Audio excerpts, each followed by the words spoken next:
I was bitten by a poisonous snake.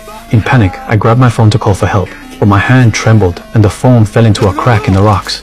With no choice, I gritted my teeth and sucked the poison out of the wound. Staying conscious as best I could, I forced myself to run back to the cabin in the woods.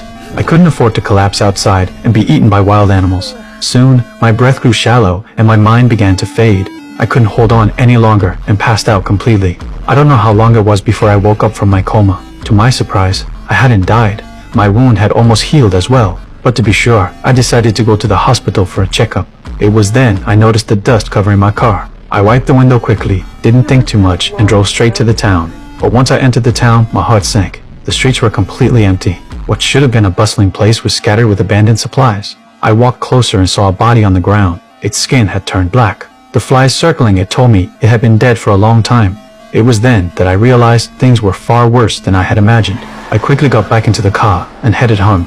It wasn't until I heard the radio that I learned I had been unconscious for 3 weeks. During that time, a deadly virus had spread across the world. It spread fast, with a high mortality rate, and humanity was on the brink of extinction. I couldn't believe it. I hurried home, but when I saw my parents' bodies, I had to face the truth. I thought there might be other survivors. So, I started searching the town, but all I found were ruins everywhere. I decided to drive to the big city and keep searching. However, the city was still eerily silent.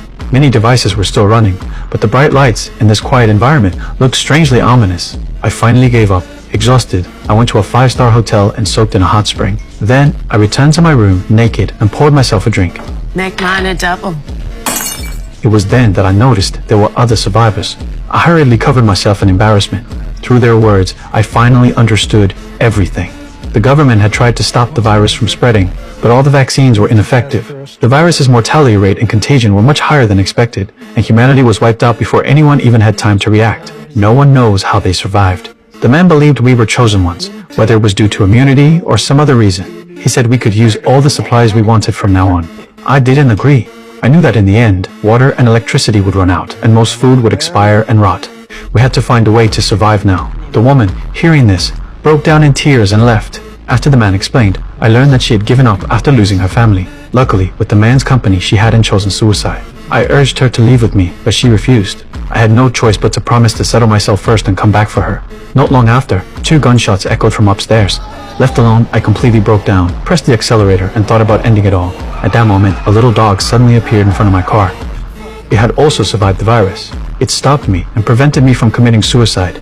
I decided to adopt it. It gave me back some hope. I went to the library and began learning survival skills.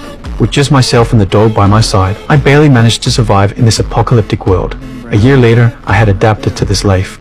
Then, one day, I saw